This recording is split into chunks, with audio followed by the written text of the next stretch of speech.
అప్పుల బాధలు వెంటాడుతున్నాయా? అయితే 6 జేవిఆర్ వారి జాతిరత్నాలు ధరించండి. వెల్కమ్ బ్యాక్ టు మనం టీవీ. నేను మీ పవన్ బేస్వాడ. రోజు రోజుకి విద్యార్థుల ఆత్మహత్యలు ఆందోళన కలిగిస్తున్నాయి. ఇప్పుడు రీసెంట్గా కూడా తూర్పుగోదావరి జిల్లా రాజమహేంద్రలో చదువుకుంటున్నటువంటి ఒక బీటెక్ విద్యార్థిని, ప్రగతి అనే విద్యార్థిని ఆత్మహత్య చేసుకోవటం ఆందోళన కలిగిస్తూ ఉంది. అయితే తాను ఎందుకు చనిపోవాలనుకుంటుందో కూడా అసలు కారణం వెల్లడించలేదు ఆ విద్యార్థిని. తన తండ్రికి ఒక లేఖ రాయడం జరిగింది. ఆ లేఖలో తాను ఎందుకు చనిపోతున్నానో, ఎందుకు ఇలాంటి నిర్ణయం తీసుకుంటున్నానో తనకే తెలియట్లేదంటూ, ఏదైనా బాధ ఉంటే అమ్మకి చెప్పుకోవాలనుకుంటే అసలు నా బాధ ఏంటో నాకే తెలియట్లేదు అనే విధంగా రాసుకొచ్చింది ప్రగతి అనే విద్యార్థిని. ఎందుకు ఆత్మహత్య వరకు ఎందుకు వెళ్లాల్సి వస్తుంది? విద్యార్థులలో ఆ ఒత్తిడి ఎక్కడ ప్రారంభమవుతుంది?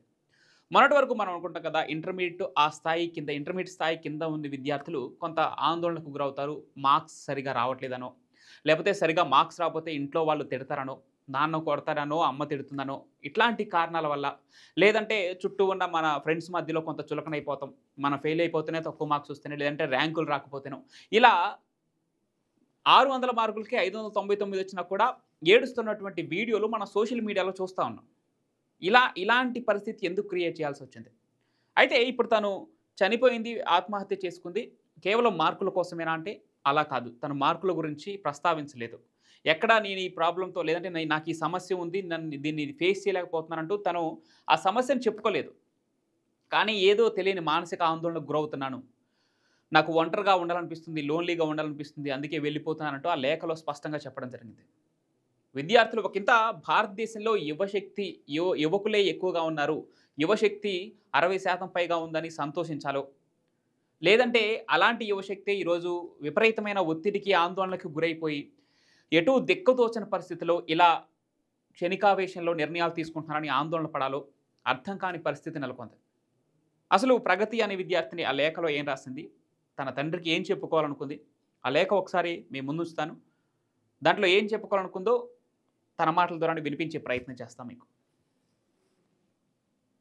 ఇది ప్రగతి తన నాన్నకి చనిపోయే ముందు ఏదైతే బీటెక్ కాలేజీలో తన హాస్టల్‌లో చదువుకొని ఆత్మహత్య చేసుకుందో, ఆ ఆత్మహత్య చేసుకునే ముందు తన తండ్రికి రాసినటువంటి లేఖ ఇది. దాంట్లో ఏం రాసిందో ఒకసారి మీకు నాన్న నన్ను క్షమించు.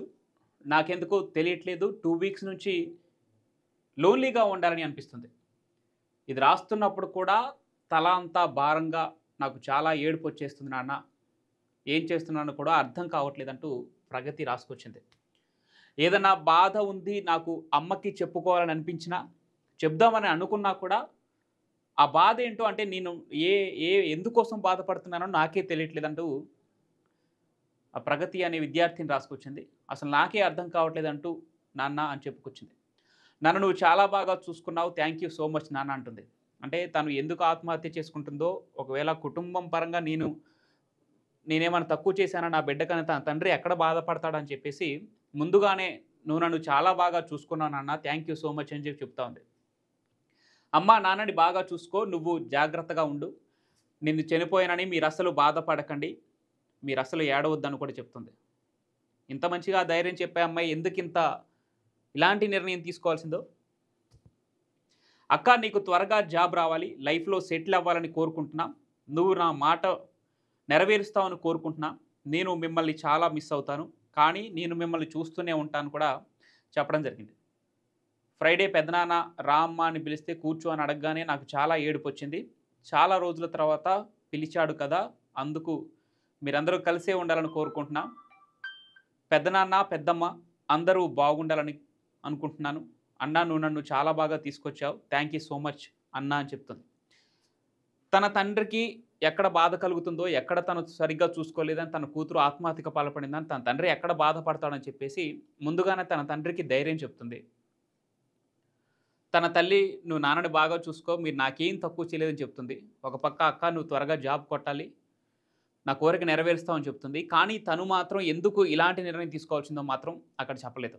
అయితే దీనికి ముందు పోలీసుల ప్రాథమిక విచారణలో ఈ లెటర్ దొరికిన తర్వాత పోలీసులు ఎంక్వైరీ చేస్తే తెలిసింది ఏంటంటే, తను చదువులో కొంచెం వెనకబడి ఉందని, ఫస్ట్ సెమిస్టర్‌లో 4 సబ్జెక్టుల వరకు ఫెయిల్ అయిందని కూడా చుట్టుపక్కల ఉన్న విద్యార్థులు చెప్తున్నారు. కొన్ని రోజులుగా ఈ ప్రగతి అనే విద్యార్థిని కొంత ఆందోళనగా కనిపిస్తుందని చెప్పేసి తన తోటి స్నేహితులు కావచ్చు, ఆ చుట్టుపక్కల తన క్లాస్మేట్స్ కావచ్చు, ఇలాంటి వాళ్ళు ఆ ప్రగతి గురించి పోలీసులకు చెప్పినట్టుగా తెలుస్తా ఉంది. సరే ఏది ఏమైనా మనం అనుకున్నాం ఇంటర్మీడియేట్ ఆ తక్కువ వాళ్ళే అంటే అంతకంటే తక్కువ వయసున్న వాళ్ళే కొంత ఆందోళనకు గురవటం కానీ, మార్క్స్ గురించి భయపడటం కానీ, చుట్టుపక్కల వాళ్ళు కొంత చులకన చేసి మాట్లాడతారని, ఇలాంటి కామెంట్స్ చేస్తారని భయపడి తెలియకుండా అంటే వయసుకి ఆ మెచ్యూరిటీ లేకుండా ఇలాంటి నిర్ణయాలు తీసుకుంటారని చెప్పి మనం అనుకుంటూ ఉంటాం. కానీ ఇప్పుడు బీటెక్ చదువుతున్నటువంటి ప్రగతి, బీటెక్ చదువుతుందంటే దాదాపుగా 19 ఏళ్ల నుంచి 23 ఏళ్ల మధ్యలో ఉంటుంది. అలాంటి అమ్మాయి కొద్దో గొప్ప ఆలోచించే శక్తి ఉంటుంది. తన తండ్రికి ఇంత బాగా ధైర్యం చెప్తుంది. తన కుటుంబానికి ఎలా ఉండాలో, ఎలా ముందుకెళ్లాలో, తను చనిపోతే ఏడవద్దని కూడా ధైర్యం చెప్పేటువంటి అంత ధైర్యం ఉన్న ఈ విద్యార్థిని ఎందుకు చనిపోయే అంత డిసిషన్ తీసుకోవాల్సొచ్చిందో పోలీసుల విచారణలో అయితే తేలబోతుంది. కానీ విద్యార్థులు ఇలా ఆందోళనకి గురి కావటానికి ముందు తన తల్లిదండ్రులతో సరిగ్గా మాట్లాడలేకపోవటమా? లేదంటే కాలేజీలో కావచ్చు, స్కూల్లో కావచ్చు, అక్కడ కమ్యూనికేషన్ చేయడానికి తనకున్న సమస్యను చెప్పుకోవడానికి ఎవరు చుట్టుపక్కల లేకపోవటమా? లేదంటే ఆ ఒంటరితనానికి అలవాటు పడిపోవటమా? అంటే తమలో ఉన్న కొన్ని బాధల్ని కొంతమందితో షేర్ చేసుకుంటేనే, ఈవెన్ ఒక ఫ్రెండ్ అయినా సరే వాళ్ళతో పంచుకుంటేనే ఆ లోన్లీ ఫీలింగ్ పోతుంది.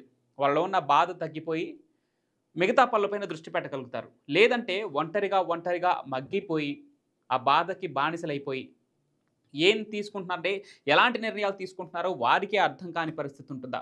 సో ఇక్కడ జరగాల్సిన మార్పులు కొన్ని ఉన్నాయి. గ్రౌండ్‌లో జరగాల్సిన కొన్ని మార్పులున్నాయి. విద్యార్థులతో ఇంటి దగ్గర ఉంటే తల్లిదండ్రులు కావచ్చు, లేదంటే వాళ్ళ సిస్టర్స్ ఆర్ బ్రదర్స్ కావచ్చు, కొన్ని రోజుల నుంచి డల్‌గా కనిపిస్తుంటే అడిగి తెలుసుకోవటం మంచిది. ఎందుకు డల్‌గా ఉంటున్నావు? ఏంటి కారణం? మార్క్స్ తక్కువ వచ్చాయా? నెక్స్ట్ టైమ్ రాసుకోవచ్చు. ఫెయిల్ అయ్యావా? నెక్స్ట్ మళ్ళీ సప్లిమెంటరీ రాసుకొని పాస్ అవ్వచ్చు.